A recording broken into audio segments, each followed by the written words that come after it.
Brendan, welcome to afl.com.au. Thanks so much for your time. Thanks for having me. Why did you want to write this book? I just thought once footy career finishes, it'd be a good opportunity to let people see in their own eyes what really happened throughout life of my footy career, and especially the way the media can portray certain things and write certain things about you without your actual right of reply. So all those times that stuff was said, in the back of my mind I was thinking, that's all right, in my book I'll be able to let everyone explain to everyone what really happened. I think that the book does say that, and it's obviously with the title in my own words. So footy players come out, and yourself, you've been in these situations where you've been chased to your car by a media pack. What's that like? Do you feel like your whole world's caving around you when that's happening, when you're under that intense scrutiny? You just want to hide. You jump in your car and you ring your manager or someone and you're like, oh, get me out of here, I need to go. Like, you just want to escape. I think it's worse. If you do something wrong, it's fair enough. There's a lot of media out there. I think there's 4 to every 1 footy player or something like ridiculous like that. So everyone's chasing their story, and I just think, get them at the footy club. But I just don't like it when they're at your house, when they come to your house. And I remember after the Brownlow incident, there was people in our garden trying to take photos through the window, and the kids were petrified. And that's a thing that really shits me. But other than that, the journos have got a job to do, and if you stuff up, you got to pay for the crime, I suppose. Brisbane, obviously, we know what happened. You were cut by Carlton. Do you look back on the Brisbane thing as positive, or just where it all unravelled? When I went up there, it's the gambling and stuff sort of got worse, and I sort of let Vossi and all that know, and I'd never really spoken to anyone about it. So Vossi and Lynchy were all over it, so they sort of helped me through and got help. And then once Alex and the kids left, that was it. And I thought I could be strong enough mentally and physically to deal with that, but as circumstances turned out, it obviously wasn't the case. And then I come back to Melbourne, and obviously it didn't go too well over Christmas, and then went back to Brisbane, and then ending up we're actually going to go into the rehab for a week before any of this happened anyway. So and then actually going in there, I think it probably saved me. I reckon going in there for the amount of time I did, and you're in it saved your life. Just saved me not going the other way. I reckon in a way where I could lay there in the room and just think, what's going on here? Like, what am I doing? When I got out, my life once Brisbane sacked me, it was sort of a relief. I think, as much as I still wanted to play footy and tried to talk to Vossi about it, but in the end, I reckon they made a move that was probably more beneficial for me. Well, that's the way I see it. If I was still in Brisbane now playing footy, I wouldn't have my family back. I wouldn't be seeing my kids. So, they sort of did me a favour in the end. And I've come back to Melbourne, and life's just gone up and up, which is great. I noticed in the back of the book you don't thank Brisbane. Is there a reason for that? I did a fair bit of thanking throughout it.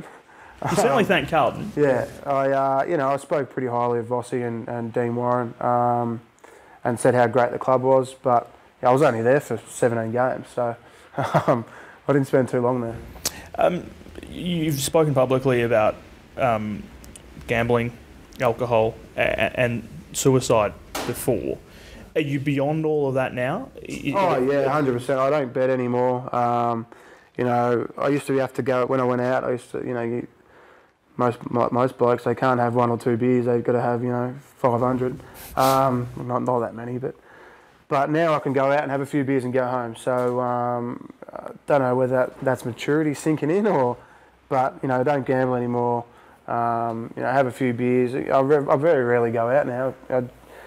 I wish I did that when I was playing footy, but I just love sitting at home with the kids, and I'm pretty lucky I've got someone like Alex in my life that took me back in, and if I didn't have them, I'd be stuffed. And you've really embraced that now, haven't you? You've embraced the family life as... Yeah, my 2-year-old's sitting there now, and when she was only a baby when they left, so I sort of didn't see her for half a year and missed a lot, so that really hurt. Or maybe nearly a year I didn't see her, so that hurt a lot. And now you just treasure every minute you got with them, because I'm a kid myself, so...